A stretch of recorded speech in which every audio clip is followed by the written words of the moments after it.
سار عمر يوما ومعه أبو عبيدة، فالتقته امرأة في الطريق فقالت: إيه يا عمر، لقد كنت تسمى عميرا تصارع الفتيان في أسواق عكاظ، ثم ما لبثت أن سميت عمرا، ثم ما لبثت حتى أصبحت أميرا للمؤمنين. فاتق الله يا عمر، واعلم أن الله سائلك عن الرعية، كيف رعيتها؟ فبكى عمر بكاء شديدا، فلام أبو عبيدة المرأة على قسوتها على عمر، فقال له عمر: دعها يا أبا عبيدة، فهذه التي سمع الله قولها من فوق 7 سماوات، فحري على عمر أن يسمع قولها. ومن أسمائه جل في علاه البصير، أي له بصر يرى به سبحانه، ويعني كذلك أنه ذو البصيرة بالأشياء الخبير بها، يبصر كل شيء كبر أو صغر، يبصر ما تحت الأرض وما فوق السماء وما في أعماق البحار، لا تدركه الأبصار وهو يدرك الأبصار، وهو اللطيف الخبير. لا تراه في الدنيا العيون، ولا تخالطه الظنون، ولا تغيره الحوادث والسنون، لا تواري عنه سماء سماء، ولا أرض أرض، ولا جبل ما في وعده، ولا بحر ما في قعده، يعلم خائنة الأعين وما تخفي الصدور. سمع عمر ليلة عجوزا تقول لبنيتها: امزج اللبن بالماء، فقالت البنية: أما علمت يا جدة أن أمير المؤمنين عمر نهى عن مزج اللبن بالماء؟ فقالت العجوز في لحظة غفلة: وأين عمر حتى يرانا؟ فقالت المؤمنة الموقنة بنظر الله: إن كان عمر لا يرانا، إن كان عمر لا يرانا فرب عمر يرانا. مر ابن عمر على رويع غنم في صحراء، فقال له امتحانا: بعنا من هذه الشياه. فقال: أنا مملوك ومؤتمن، أنا مملوك ومؤتمن. فقال ابن عمر ممتحنا إيمانه: قل للمالك أكلها الذئب. فقال رويع الغنم الذي امتلأ قلبه خشية من الله: وماذا أقول لله؟ ماذا أقول لله؟ إن قلت للمالك أكلها الذئب فماذا أقول لله؟ ماذا أقول إذا نطقت الجوارح والأركان؟ فبكى ابن عمر وأرسل إليه من يعتقه وقال له: كلمة اعتقتك في الدنيا، كلمة اعتقتك في الدنيا، أسأل الله أن تعتقك يوم أن تلقاه، أسأل الله أن تعتقك يوم أن تلقاه. قال بقلب مليء بالإيمان ومراقبة الرحمن: ماذا أقول لله؟ إذا أردت أن تعرف مدى إيمانك فراقب نفسك في الخلوات، راقب نفسك في الخلوات.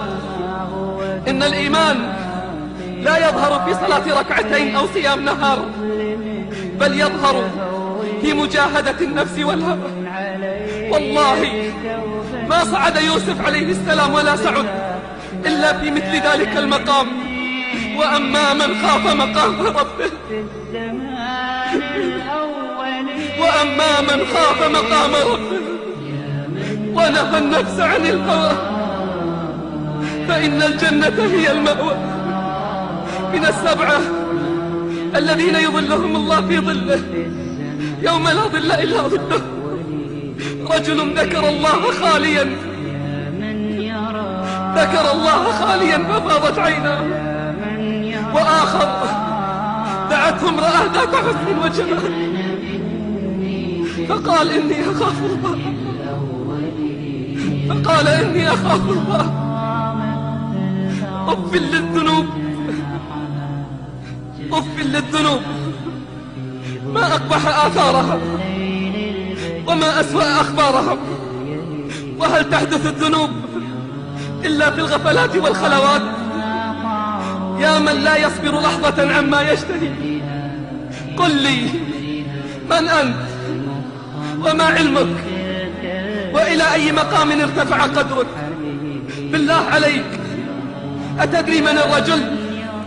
الرجل والله من إذا خلا بما يحب من المحرم وقدر عليه تذكر وتفكر وعلم أن الله يراه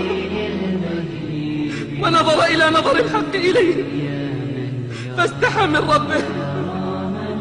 كيف يعصاه وهو يراه؟ كيف يعصاه وهو يراه؟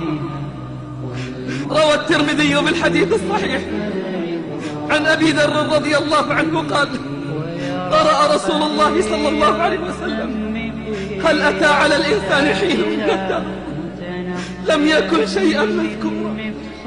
قال: قرأها حتى ختمها ثم قال: إني أرى ما لا ترون وأسمع ما لا تسمعون.